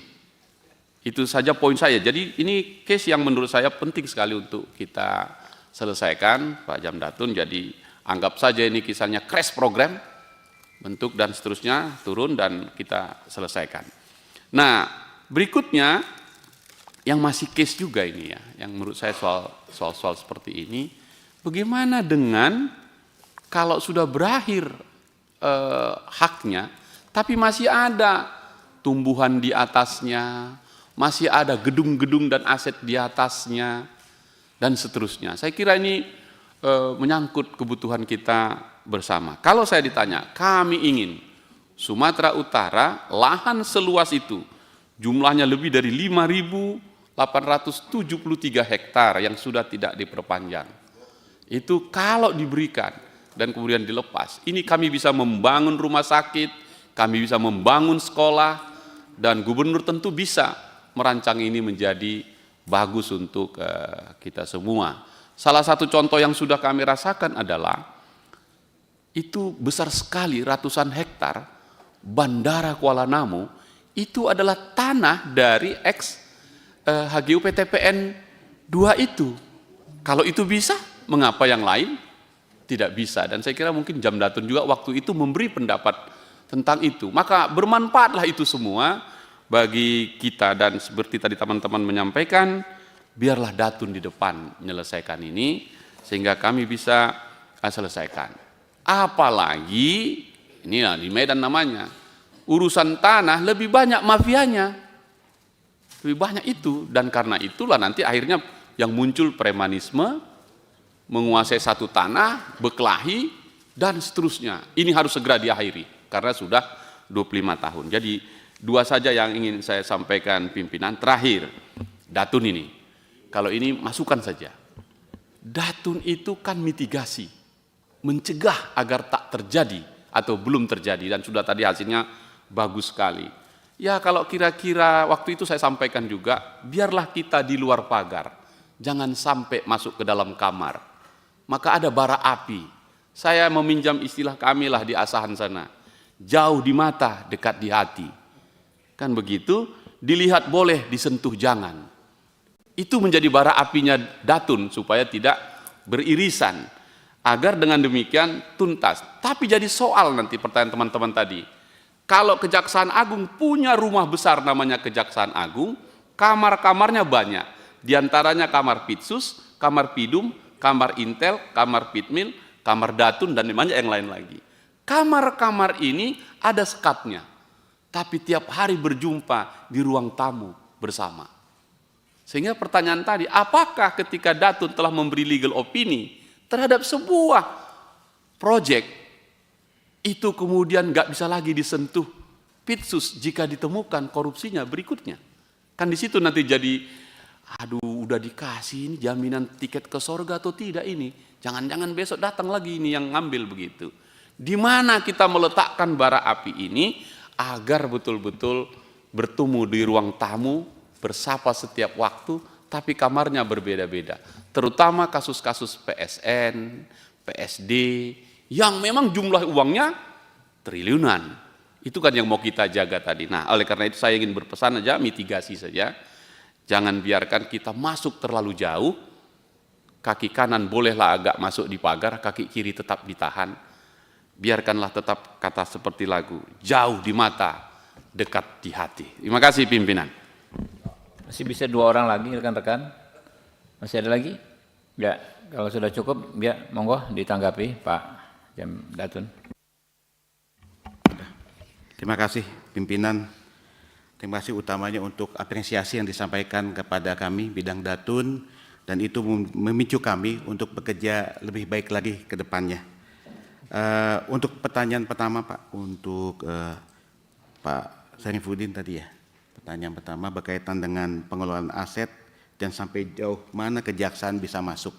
Jadi tampaknya ada pertanyaan yang sama-sama menarik Pak, ada benang merahnya, mungkin nanti detailnya satu-satu, tapi untuk yang sejauh mana bidang perdata dan tata usaha negara bisa masuk, memang seperti ini Pak. Jadi secara umum, kami ini Datun ini persis kayak dokter ngasih resep obat Pak. Resep obat kalau dibeli bagus Pak, diminumnya betul lebih bagus lagi. Kan kami juga tidak bisa menjamin Pak, resep obatnya itu dibeli atau dimakannya betul. Jadi kalau pakai label, kata Pak pimpinan tadi disampaikan, Pak Hinca menyampaikan, kita ini ada disclaimer Pak. Jadi sepanjang obatnya dibeli dan dimakannya betul sesuai dengan saran Pak.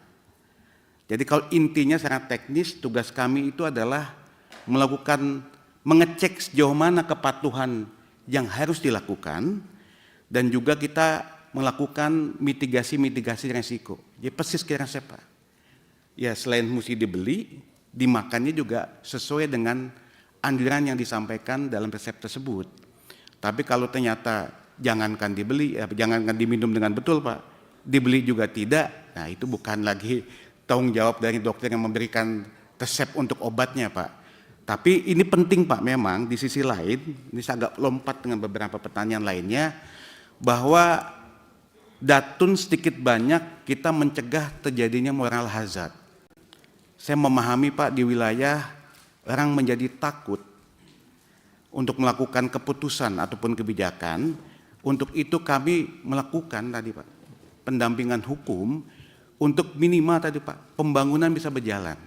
Tapi lagi-lagi Pak, dengan catatan bahwa kepatuhan yang kami sudah sampaikan juga dijalankan, juga mitigasi resiko yang telah kami sampaikan juga mesti dijalankan Pak. Tapi selepas itu mungkin masing-masing instansi atau BUMN itulah yang harus melaksanakan sebagaimana yang disampaikan oleh kami. Jadi sejauh mana bisa masuk Pak, sebetulnya bukan lagi dari awal Pak, bahkan dari perjanjiannya pun kita sudah ikut Pak penyusunannya. Walaupun banyak kejadian gini Pak, perjanjiannya kita tidak ikut, tahu-tahu timbul masalah. Yang biasa yang paling klasik kode kita ini Pak, soal tempat untuk bersengketa maupun hukum yang berlaku. Kadang-kadang kita mengabaikan untuk kasus-kasus yang lintas negara Pak ya, untuk menggunakan hukum Indonesia dan tempat beracaranya di Indonesia Pak. Nah ini kita nggak ikut di depan Pak, tahu-tahu muncul masalah pada saat muncul gugatan Pak. Jadi sebetulnya bukan hanya di perencanaan Pak, kalau boleh sih kami boleh ikut dimintakan pada saat pembuatan perjanjian Pak. Jadi lebih mendasar lagi malah Pak, bukan hanya pada saat perencanaan, tapi ada perjanjian-perjanjian yang strategis, kami siap juga Pak untuk melakukan memberikan LO ataupun pendampingannya. Karena justru lebih penting dari awal Pak, dari titik perjanjian. Demikian untuk Pak Syarifudin atas pertanyaannya. Untuk Pak Adang, terima kasih Pak. Ini malah yang paling awal untuk kami, nah ini mohon dukungan Pak. Saya balik dulu untuk yang jaksa profesional Pak. Jadi memang ada beberapa tugas yang menghendaki sertifikasi Pak. Seperti arbitrase, mediator itu perlu kami jaksa-jaksa mendapat dukungan untuk sertifikasi Pak, karena berkaitan dengan kompetensi. Untuk arbitrase internasional itu kualifikasinya beda dengan yang nasional, dan biaya sertifikasinya lebih tinggi lagi Pak. Bahkan saya sampaikan informasi, Indonesia saat ini sudah menjadi anggota konvensi Permanent Court of Arbitration di Den Haag, di mana dimungkinkan Indonesia mengirimkan arbiter dari Indonesia untuk menduduki posisi ya on off ya Pak di Permanent Court of Arbitration di Den Haag. Nah, untuk bisa menduduki posisi di sana, kami perlu Pak sertifikasi. Dan ini perlu dukungan dari Bapak-Bapak sekalian, sehingga kami nanti ke depannya lebih profesional lagi Pak. Memang ini keharusan yang nggak bisa ditawar Pak. Belum lagi pelatihan-pelatihan yang sangat teknis, sesuai dengan perkembangan hukum perdata, tata usaha negara maupun konstitusi, apalagi perdagangan internasional yang sedang berkembang pada saat ini. Untuk pertanyaan Pak Adang yang terhormat berkenaan dengan penyelamatan keuangan negara Pak, jadi memang agak berbeda dengan Pitsus Pak. Kalau Pitsus masih di luar, disita, dirampas, eksekusi, penguasaan ada di kejaksaan, diserahkan kepada negara Pak. Nah kalau penyelamatan keuangan negara dalam bidang datun, contoh yang bisa saya ilustrasikan seperti ini Pak. Misalnya ada pihak yang menggugat negara sebesar 1 triliun. Kita berhasil gugatan itu tidak terpenuhi karena kita mewakili, maka secara teknis kejaksaan berhasil menyelamatkan Pak negara untuk seharusnya uang keluar 1 triliun menjadi tidak keluar karena gugatannya berhasil kami gagalkan Pak. Jadi kontribusinya kurang lebih dalam ilustrasi seperti itu Pak. Makanya dalam penyampaian kami jumlahnya itu dahsyat karena memang itu berdasarkan gugatan yang disampaikan. Karena gugatannya tidak dapat dikabulkan di persidangan Pak. Nah itu yang kita kumpulkan Pak. Di istilah teknis kami itu namanya penyelamatan keuangan negara Pak. Jadi seharusnya negara keluar uang untuk itu, namun kami berhasil selamatkan sehingga uang yang tadinya keluar tidak jadi keluar. Kurang lebih seperti itu Pak Adang. Terima kasih atas pertanyaannya. Izin pimpinan. Ya. Silakan. Maaf kalau saya sedikit lagi. Yang misalnya contoh 107,41 kg emas batangan antam, Ya. apa misalnya gimana? Ya, jadi negara digugat untuk mengembalikan sejumlah itu, Pak. Bukan emasnya, tapi kami digugat, misalnya Pitsus digugat untuk mengembalikan sejumlah itu. Nah, karena kami berhasil membatalkan gugatan itu, maka penyelamatan itu sejumlah apa yang digugat tadi, Pak. Itu contohnya seperti itu, Pak, kurang lebihnya. Terima kasih. Selanjutnya Pak Beni, terima kasih senior kami, sebetulnya betul Pak Pimpinan, kami perlu juga nih bimbingan dan arahan dari senior, karena beliau ini lengkap nih tadi betul Pak. Dari yang nuntut, dari yang minta pendampingan, sekarang malah lebih lengkap lagi Pak, menjadi anggota Dewan yang terhormat. Ini kami mohon penunjuk dan arahan dari senior Pak Beni. Balik lagi Pak, tadi mungkin saya sudah jawab sedikit di depan Pak. Kalau boleh Pak, bukan hanya perencanaan Pak, dari kontrak dari awal kami sudah dilibatkan Pak. Sehingga penyusunan kontraknya posisi kita lebih kuat lagi. Jadi bukan hanya di perencanaan, bahkan dari awal dulu Pak, kalau boleh. Tapi Pak ada catatan Pak, memang kami perlu dukungan karena tidak semua instansi BUMN, BUMD memahami bahwa ada fungsi itu yang ada di kejaksaan. Jadi memang catatan tadi penting betul Pak Hinca, sehingga kedepannya kalau boleh memang bisa lebih awal bahkan dari kontrak itu akan lebih baik lagi Pak. Kemudian untuk masalah gugatnya Pak, penggugatan. Nah ini juga ini pintu masuk juga Pak, lagi-lagi Pak untuk penambahan anggaran bagi kami Pak. Memang menjadi catatan bagi kami, gugatan-gugatan ini kan memang tidak muncul Pak dalam perencanaan sebelumnya. Jadi memang ini perlu dipikirkan mekanisme bagaimana kita bisa mengantisipasi potensi-potensi gugatan baik perdata, TUN ataupun Mahkamah Konstitusi ataupun lembaga lain Pak seperti arbitrase baik nasional maupun internasional ataupun gugatan-gugatan di lembaga yang kuasi yudisial, karena ini kan tidak terbayangkan Pak. Jadi sebetulnya kami juga mohon dukungan, kiranya nanti perlu ada mekanisme khusus sehingga kami bisa mengantisipasi sebagaimana potensi yang mungkin timbul terhadap tindakan hukum bidang lain yang kemudian ujungnya ke kami dalam bentuk gugatan-gugatan. Jadi mohon dukungannya Pak. Terima kasih Pak Beni untuk mengingatkan kami untuk hal ini. Izin pimpinan mungkin sedikit Kan, Pak. nambahkan. Tadi juga ada yang menyampaikan juga, ini di daerah termasuk di pusat, ini kegampangan dari pengelola program atau proyek lah, proyek-proyek pemerintah, terutama dalam pelelangan lah, pelelangan. Gampang, Ada kadang-kadang Pak Gubernur atau panitia, ya, Pokja itu tidak berani, ya, karena berbagai alasan, berbagai pertimbangan. Ini terjadi barangkali hampir di seluruh daerah, termasuk di kementerian pun seperti itu. Nah, saya pernah punya pengalaman Pak Jamdatun, waktu periode 2010-2015 dulu, kita kan punya jaksa juga yang punya sertifikasi untuk pengadaan barang dan jasa. Itu saya tempatkan di ULP waktu itu. Ini relatif aman, selama 5 tahun itu relatif aman jalannya. Ya. Ini secara regulasi, saya tidak tahu regulasinya. Ya. Karena banyak sekali program-program proyek strategis daerah terutama yang saya tahu itu kegampangan dari Pokjanya itu untuk melakukan pelelangan ini, ya, mau dengan sistem apapun dia gampang.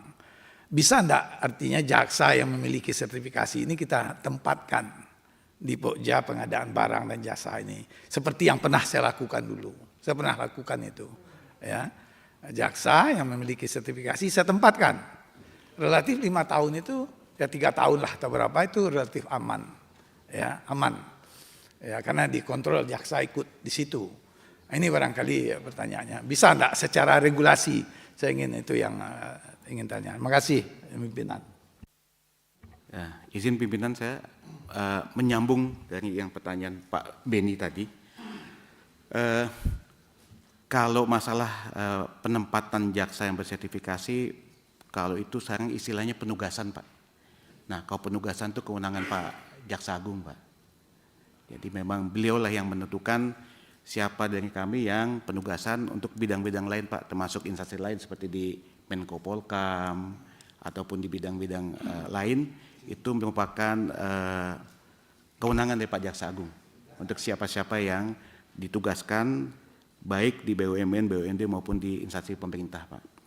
Nah, untuk masalah yang saya sampaikan tadi, Pak, di awal memang timbul moral hazard, Pak, karena di sisi lain penegakan hukumnya luar biasa, Pak. Kita bersinergi kejaksaan, kepolisian maupun KPK dalam pemberantasan tindak pidana korupsi, tapi di sisi lain memang menimbulkan banyak moral hazard, Pak. Orang takut mengambil keputusan.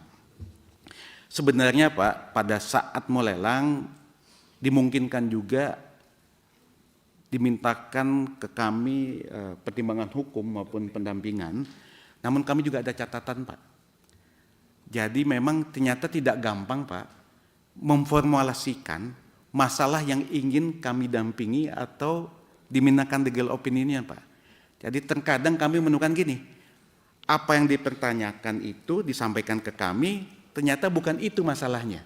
Jadi memang nih, ada memang mesti duduk bersama, Pak. Jadi ada masalah, gampangnya saja yang muncul. Tapi merumuskan masalahnya itu hal yang lain, Pak. Jadi terkadang kenapa itu tidak terjangkau oleh kami analisisnya? Karena permasalahan yang disampaikan beda dengan kondisi yang sebetulnya yang diharapkan, Pak. Jadi terkadang bisa muncul, kami minta lagi nih pendapat hukum. Setelah kita lihat, oh ternyata permasalahan yang sejatinya seharusnya ditanyakan lebih awal, tapi tidak muncul, Pak. Nah, oleh karena itu, maka kami juga lebih fleksibel, Pak, dalam prakteknya. Memang seharusnya pihak-pihak terkait, seperti BUMN ataupun instansi terkait, feel free lah, Pak, bebas, walaupun pertanyaan sudah ada, kalau memang ada hal lain silakan saja. Sehingga kami bisa mendiskusikan, sehingga rumusan yang kami sampaikan bisa lebih tepat lagi, Pak. Tapi memang tadi, Pak, banyak sekali perumusan masalah yang disampaikan ternyata berbeda dengan kondisi yang diharapkan yang kami sampaikan untuk di dalam legal opinion-nya, Pak. Tapi tadi, Pak, solusinya sudah ada, bahwa sebetulnya kami terbuka, Pak. Anytime, baik BUMN, BUMD, kalau ada menyampaikan hal lain yang ternyata belum tercover di dalam pertanyaan, kami bisa tanggulangi sehingga analisisnya bisa lebih tepat sesuai dengan kondisi yang dimintakan pendampingan ataupun pendapat hukumnya. Kurang lebih seperti itu, Pak. Kali pimpinan, izin pimpinan. Yang saya maksud tadi itu pendampingan di Pokja itu, ULP ya kalau sekarang kalau di daerah ULP itu sifatnya insidentil, bukan penugasan. Kalau penugasan itu biasanya jadi kabak hukum di pemerintah daerah, jadi biro hukum di pemerintah provinsi. Ini penugasan yang sifatnya insidentil. Khusus dalam pengadaan pendampingan dia punya sertifikasi, ya, si jaksa kita ini punya sertifikasi, kemudian kita tempatkan di ULP itu. Ini yang saya pertanyakan. Kalau penugasan itu saya paham Pak Jamdatun, yang saya maksud itu yang insidentil. Ini pernah saya lakukan dulu, ya sepanjang itu tidak ada masalah. Ya, saya SK-kan dengan izin Pak Kajari waktu itu, saya SK-kan si jaksa itu kita tempatkan di ULP untuk mengontrol ya pendampingan. Ini yang saya tanya. Makasih Pak Jamdatun. Izin pimpinan melanjutkan apa yang disampaikan oleh Pak Beni tadi, Pak. Kalau insidentil ya kami tergantung daripada pemohonnya, Pak. Kalau kebetulan kalau zaman Bapak mungkin Bapak dekat, lebih akrab lagi dengan kami karena senior kami, sehingga permohonannya lebih cepat, Pak.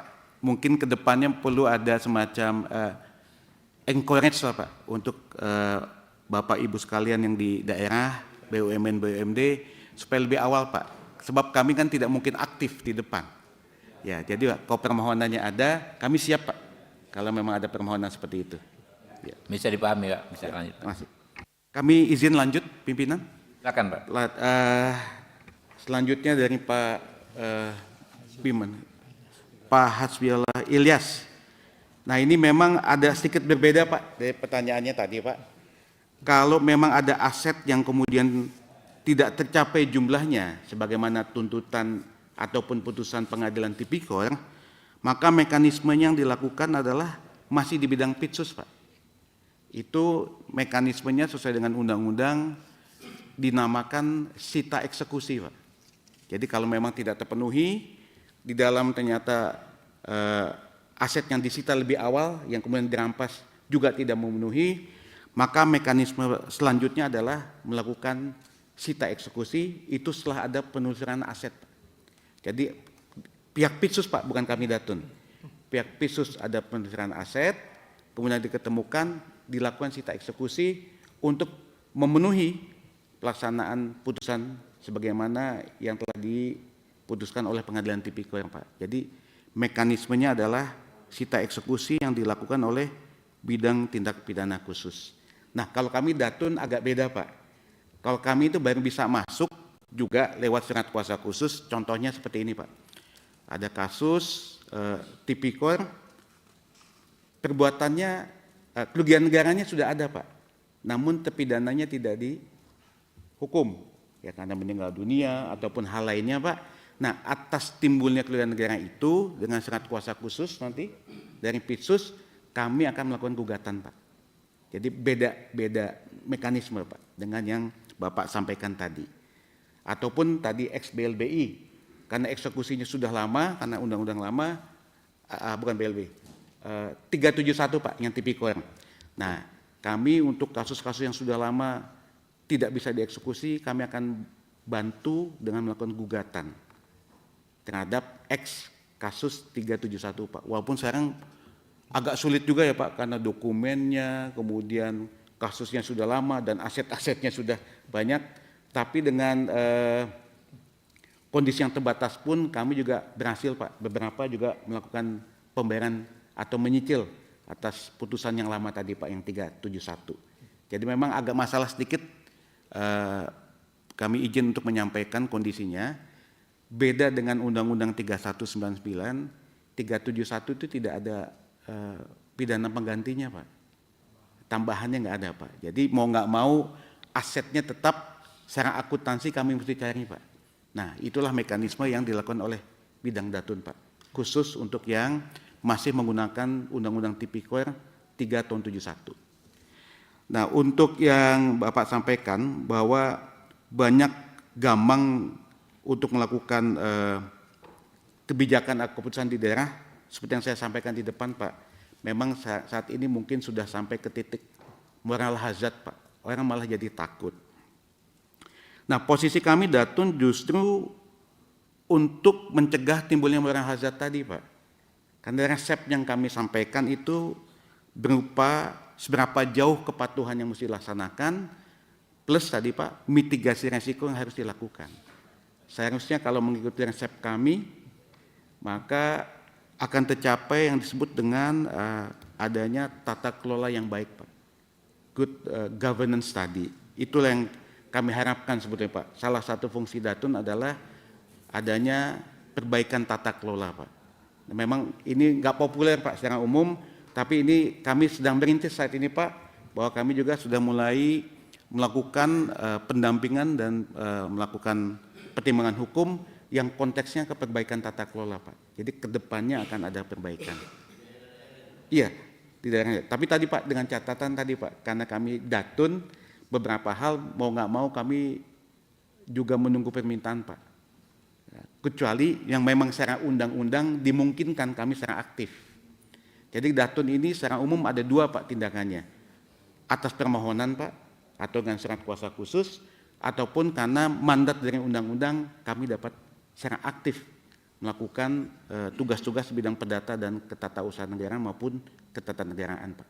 Jadi dua hal Pak. Tapi khusus yang Bapak sampaikan tadi, kami memang harus menunggu Pak permohonan dari pihak yang bersangkutan. Demikian Pak yang kami bisa sampaikan. Selanjutnya izin pimpinan saya akan lanjutkan dengan Pak Bimantoro. Pak Jamdatun, kalau ada beberapa yang sama dirangkum, digabungkan digabung. Ya. jawabannya. Ya. Kok saya kayaknya nggak sama Pak, karena butuh dukungan dananya beda. Jadi supaya keulang lagi gitu maksudnya Pak. Siap. Iya, karena perspektifnya beda Pak, karena ada pendanaan yang beda dari yang disampaikan tadi. Jadi izin Pak Bimantoro, terima kasih Pak. Memang selama ini masyarakat kalau ditanya kejaksaan pasti yang menggetarkan adalah Gendung Bundar. Memang itu arahnya Pak. Nah ini sejalan Pak, ini kebetulan Pak, ini saya terima kasih banget nih pertanyaan Pak. Kenapa ini tidak muncul pihak Datun Pak?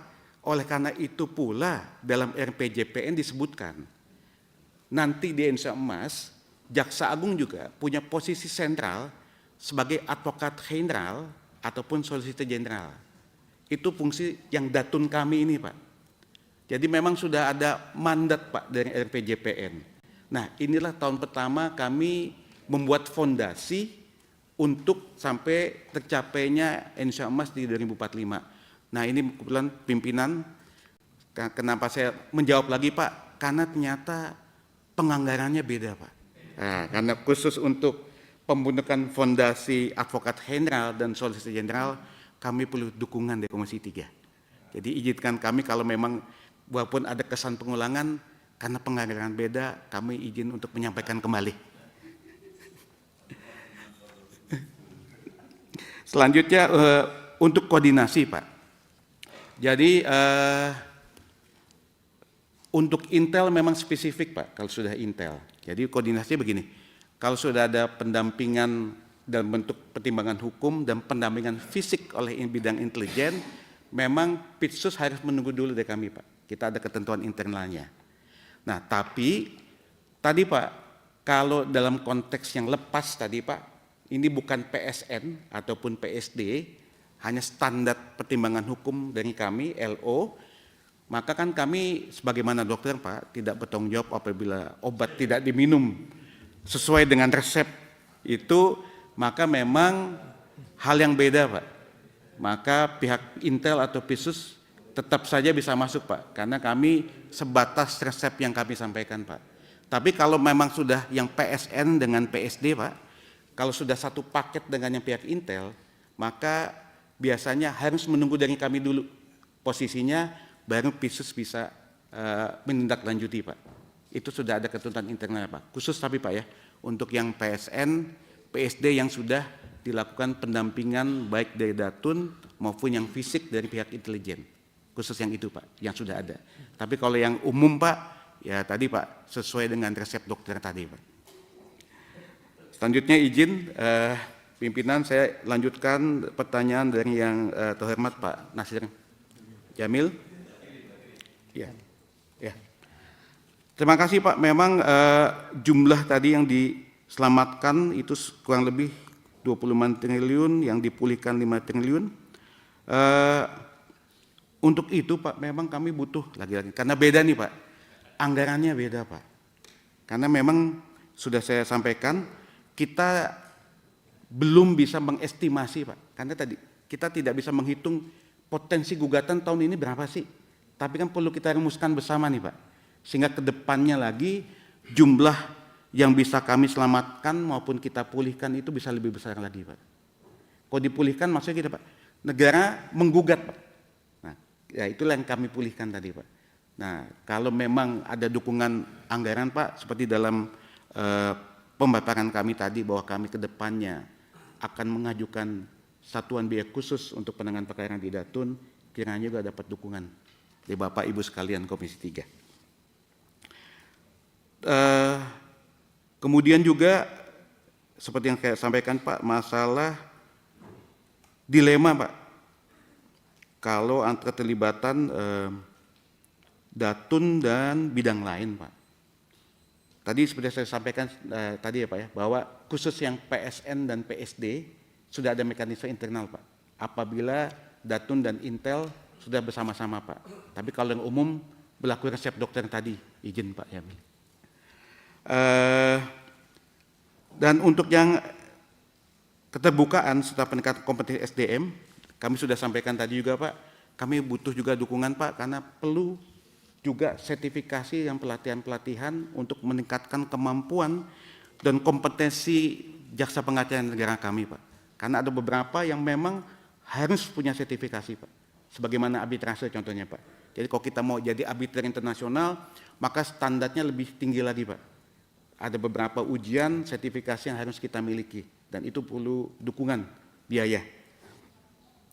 Selanjutnya untuk sistem pemulihan,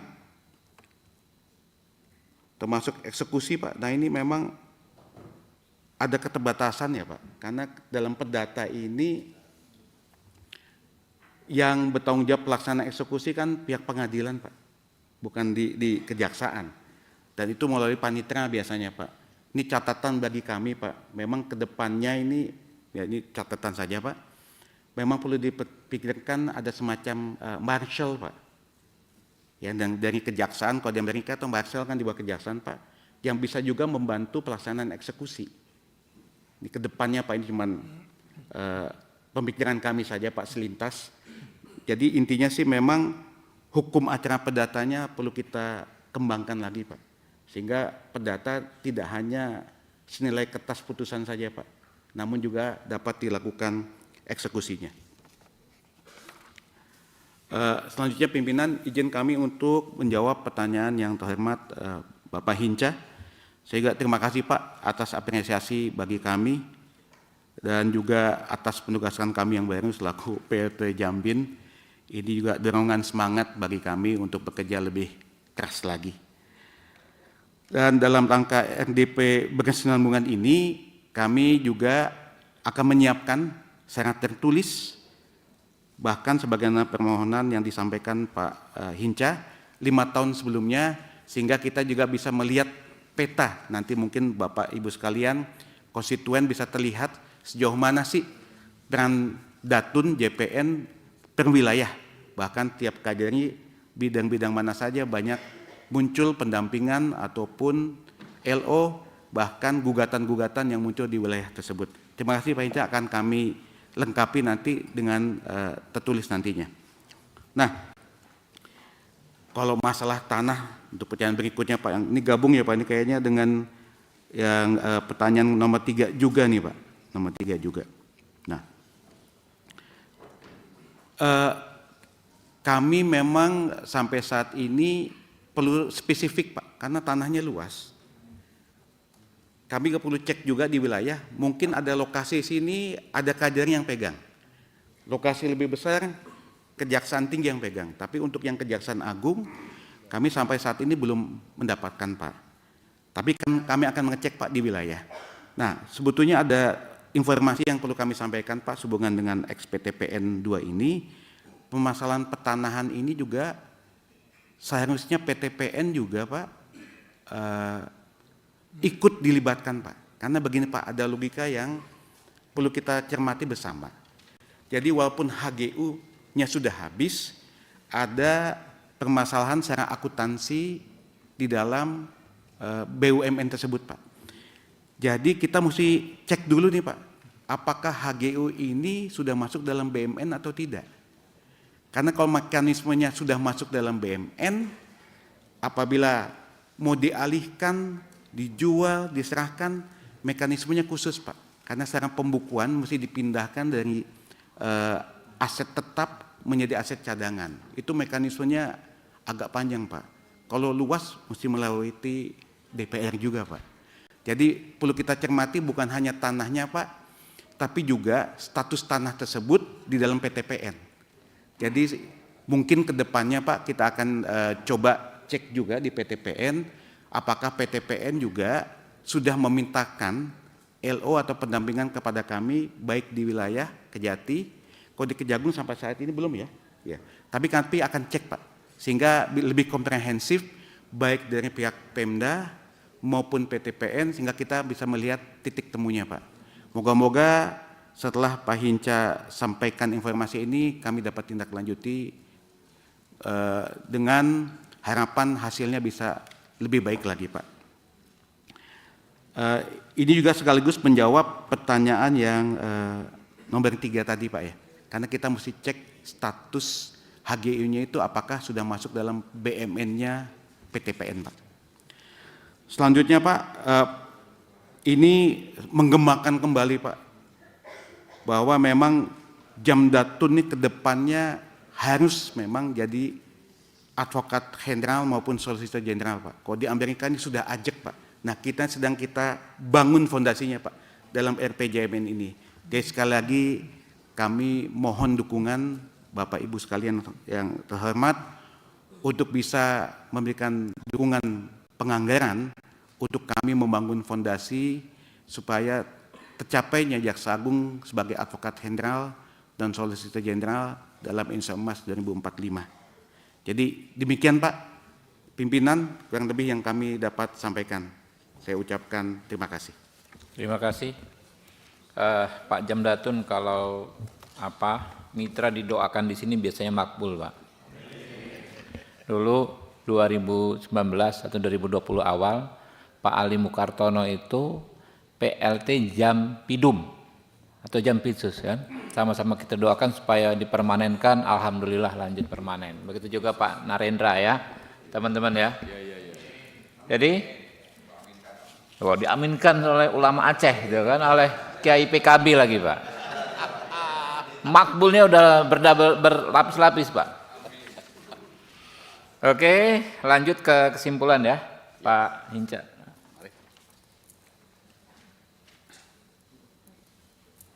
Bisa ditampilkan sambil saya bacakan.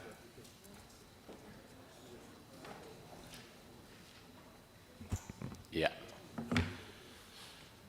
Kesimpulan rapat dengar pendapat Komisi 3 DPR RI dengan Jaksa Agung Muda Perdata dan Tata Usaha Negara, Selasa 6 Mei 2025. Pertama, Komisi 3 DPR RI memberikan apresiasi kepada Jaksa Agung Muda Perdata dan Tata Usaha Negara beserta jajaran atas capaian yang dilakukan dalam rangka penyelamatan keuangan negara serta pemulihan keuangan negara yang berasal dari bidang perdata dan tata usaha negara maupun tugas lain yang menjadi kewenangan Kejaksaan RI dalam bidang perdata dan tata usaha negara. Sepakati? Setuju. Kedua, Komisi 3 DPR RI mendukung upaya Jaksa Agung Muda Perdata dan Tata Usaha Negara terkait kebijakan strategis Jamdatun untuk memenuhi amanat RPJMN 2025-2045, terutama dalam rangka memperkuat kedudukan Jaksa Agung sebagai advokat jenderal sebagai upaya untuk optimalisasi tugas dan fungsi kejaksaan di bidang perdata dan tata usaha negara. Bisa disepakati? Ya, rekan-rekan, dengan selesainya sudah pembacaan kesimpulan tadi, selesailah sudah agenda kita hari ini. Sekali lagi kami ucapkan terima kasih kepada Pak Jamdatun beserta jajaran. Billahi taufiq wal hidayah. Wassalamualaikum warahmatullahi wabarakatuh.